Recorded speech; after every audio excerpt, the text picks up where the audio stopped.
बारिश बहुत तेज हो रही थी। रात के अंधेरे में सड़क सुनसान पड़ी थी। ज़ारा खिड़की के पास बैठी खामोशी से बाहर देख रही थी। उसकी आंखों में अजीब सी उदासी थी, जैसे किसी ने उसके दिल से खुशियां छीन ली हों। वो अक्सर सोचती थी कि मोहब्बत आखिर होती क्या है। अगर मोहब्बत सुकून देती है तो फिर उसके नसीब में सिर्फ दर्द क्यों आया।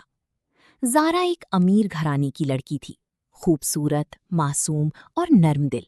मगर उसकी जिंदगी में मोहब्बत की कमी हमेशा रही। उसकी माँ बचपन में ही दुनिया छोड़ गई थी और उसके वालिद बहुत सख्त मिजाज इंसान थे। दूसरी तरफ अहद था, एक आम सा लड़का, मगर दिल बहुत खूबसूरत। वो किताबों से मोहब्बत करता था और खामोश रहने वाला इंसान था। शहर की एक पुरानी लाइब्रेरी में काम करता था। इन दोनों की पहली मुलाकात एक बारिश वाली शाम को हुई। ज़ारा की गाड़ी खराब हो गई थी। वो परेशान खड़ी थी कि अचानक एक लड़का छतरी लिए उसके करीब आया। आप परेशान लग रही हैं? ज़ारा ने पहली बार उसे देखा। अहद की आंखों में अजीब सा सुकून था। गाड़ी खराब हो गई है। अहद ने खामोशी से गाड़ी चेक की और चंद मिनट बाद गाड़ी स्टार्ट हो गई। अब ठीक है, ज़ारा ने हैरत से कहा। Thank you. अहद हल्का सा मुस्कुराया। कभी कभी रास्ते खुद ठीक हो जाते हैं, बस किसी के रुकने की देर होती है। ये कहकर वो चला गया, मगर ज़ारा का दिल वहीं कहीं रुक गया था। अगले दिन ज़ारा बेवजह उसी सड़क पर गई। शायद वो अहद को दोबारा देखना चाहती थी, मगर वो ना मिला। कई दिन बाद वो शहर की पुरानी लाइब्रेरी गई तो वहां अहद मौजूद था। आप? ज़ारा ने हैरत से कहा। अहद मुस्कुराया। बारिश वाली लड़की। दोनों हंस पड़े। यहीं से उनकी मोहब्बत शुरू हुई। ज़ारा रोज लाइब्रेरी आने लगी, कभी किताब लेने के बहाने, कभी सिर्फ अहद को देखने के लिए। वक्त गुजरता गया और दोनों एक दूसरे के बहुत करीब आ गए। एक दिन अहद ने पूछा, अगर तुम्हें जिंदगी में एक चीज मांगने का मौका मिले तो क्या मांगोगी? ज़ारा ने मुस्कुराकर कहा, एक ऐसा इंसान जो मुझे कभी अकेला ना छोड़े। अहद खामोश हो गया।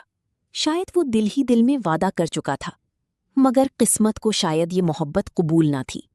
ज़ारा के वालिद ने उसकी शादी अपने दोस्त के बेटे सुलेमान से तय कर दी। सुलेमान बहुत अमीर था, मगर गुरूर से भरा हुआ इंसान। ज़ारा ने बहुत कोशिश की कि अपने वालिद को समझा सके।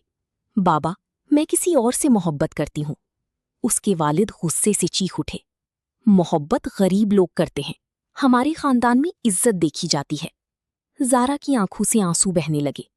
उस रात उसने अहद को फोन किया, मगर उसका नंबर बंद था। अगले दिन वो लाइब्रेरी पहुंची तो अहद वहां नहीं था, सिर्फ एक खत रखा था। ज़ारा, मैं तुम्हें मुश्किल में नहीं डाल सकता। कुछ मोहब्बतें मिलकर भी मुकम्मल नहीं होती। मुझे माफ कर देना। अहद।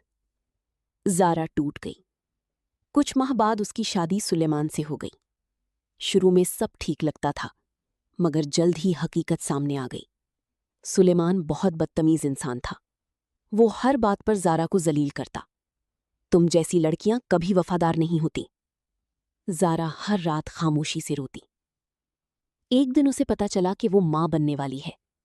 उसने सोचा शायद अब जिंदगी बदल जाएगी, मगर सुलेमान ने सर्द लहजे में कहा, मुझे अभी बच्चा नहीं चाहिए। ज़ारा का दिल टूट गया। इधर कई साल बाद अहद वापस आया, मगर अब वो पहले वाला अहद नहीं था। वो एक मशहूर नॉवेल निगार बन चुका था। उसकी हर कहानी दर्द से भरी होती थी। एक दिन किताबों की तकरीब में ज़ारा और अहद दोबारा आमने सामने आए। दोनों खामोश थे। कैसी हो? अहद ने धीरे से पूछा। ज़ारा ने झूठी मुस्कुराहट दी, ठीक हूं। मगर अहद जान गया था कि वो खुश नहीं है। बारिश शुरू हो गई, बिल्कुल वैसी ही बारिश जैसी उनकी पहली मुलाकात के दिन थी।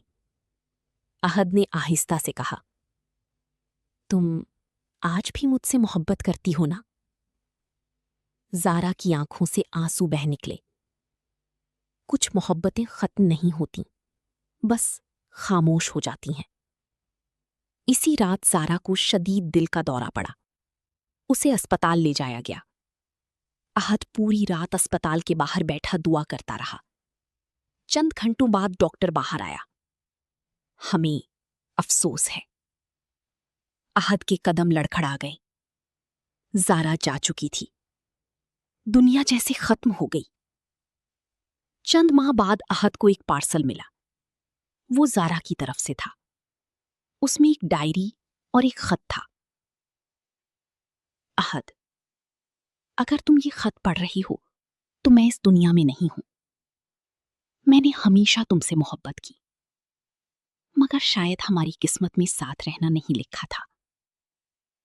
अगर अगली जिंदगी हुई तो मैं सिर्फ तुम्हारी होंगी। अहद की आंखों से आंसू बहने लगे। उस दिन के बाद उसने दोबारा लिखना शुरू किया, मगर उसकी हर कहानी में एक लड़की जरूर होती जो